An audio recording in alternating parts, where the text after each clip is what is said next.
Bonjour, bienvenue dans ce nouveau tutoriel sur Grasp, Graasp.eu, le couteau suisse du web pédagogique développé par l'École Polytechnique Fédérale de Lausanne. Donc reprenons les choses où nous les avons laissées. Nous nous sommes inscrits dans Grasp, nous avons créé un espace et nous avons populé cet espace avec nos premières ressources. Les voici. Si nous cliquons sur le petit plus, nous sommes maintenant familiers avec ce geste, nous voyons qu'il y a encore trois choses que nous n'avons pas explorées. Ajouter une application, créer un débat et créer un ILS. Alors, ajoutons une application, deux possibilités s'offrent à nous. Soit nous connaissons une application, c'est-à-dire un social gadget qui existe en ligne, nous lui donnons un nom et nous tapons son URL. Soit nous en choisissons un, c'est beaucoup plus simple parmi ceux qui nous sont proposés. Par exemple, le RSS Gadget. Alors vous voyez, un clic et il est là. Qu'est-ce qu'un flux RSS? Un flux RSS est une façon de diffuser toutes les informations données par un site. Nous voyons ici par exemple apparaître par défaut le site de la BBC. Alors j'ai ici une première nouvelle. Vous voyez, je peux parcourir la liste des nouvelles proposées.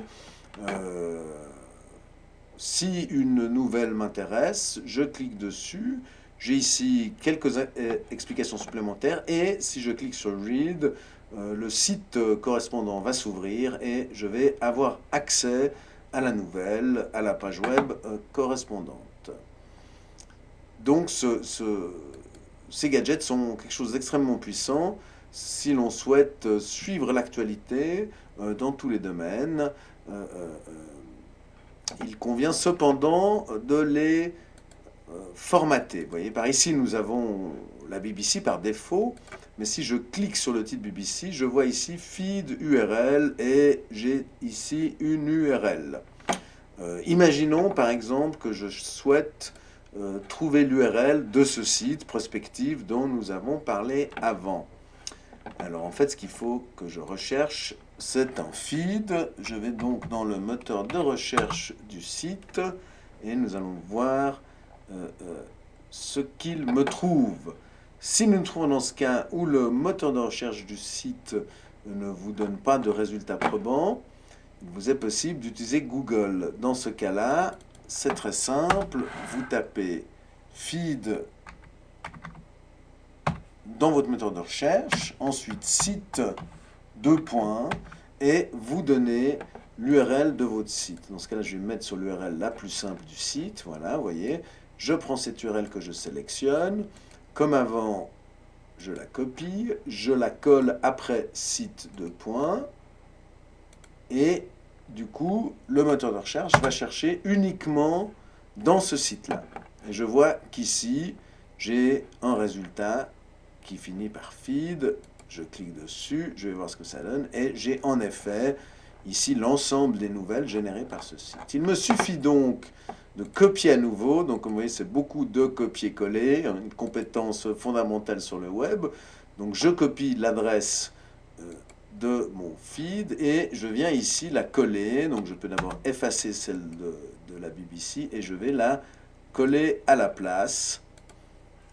Et voilà. Vous voyez que j'ai maintenant mon site prospective.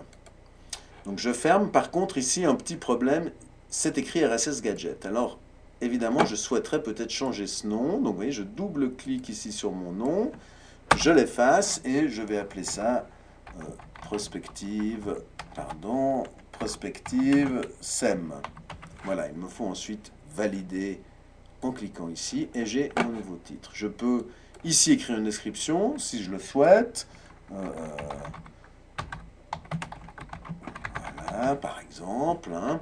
Et quand je ferme donc ma petite application, je vois que j'ai ici Prospective SEM.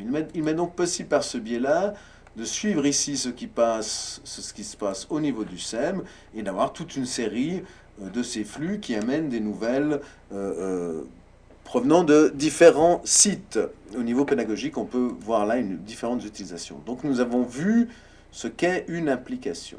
Maintenant, nous pouvons encore créer un débat. Alors si nous souhaitons créer un débat, nous allons lui donner un titre, comme toujours, débat, et nous pouvons donner une consigne ou expliquer plus clairement ce que c'est.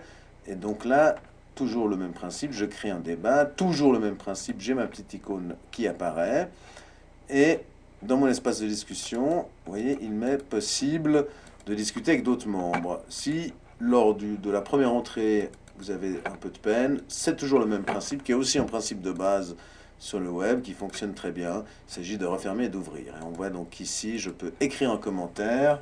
Donc j'écris mon commentaire. Voilà. Et les autres membres pourront répondre à ce commentaire. Donc c'est une façon assez intéressante de permettre un dialogue. Il est aussi possible, si vous souhaitez parler avec un membre de Grasp, d'écrire simplement arrobase tous, donc ça c'est les membres, si vous voulez, qui sont membres de votre espace, vous voyez, par exemple, à tous, et là, vous mettez votre commentaire. Il aurait aussi été possible, si Jacques avait été membre de cet espace, de l'envoyer à Jacques uniquement. Alors voilà pour ces quelques fonctionnalités supplémentaires dans Grasp. J'espère que ce tutoriel vous a plu et je me lance immédiatement dans la construction du suivant.